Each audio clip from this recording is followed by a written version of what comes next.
নমস্কাৰ বন্ধু বান্ধৱীসকল, আজি মই এটা চিম্পুল ৰেচিপি ওলাইছোঁ। ৰেচিপিটো কি কোনো কৰিছোঁ তাকে চাওকচোন আপোনালোকে।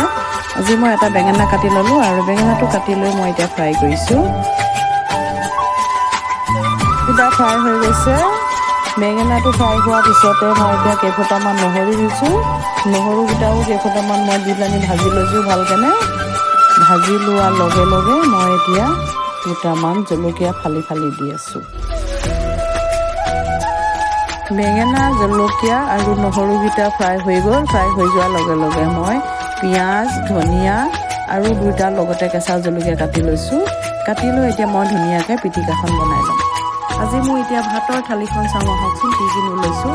প্ৰথমতে ভাত ল'লোঁ, ভাতৰ পিছতে দালি, এতিয়া বেঙেনা পিটিকা, বইল ডিম লৈছোঁ, এটা জলকীয়া আৰু এটা নেমুৰ সৈতে মই মোৰ ভাত খাইছোঁ।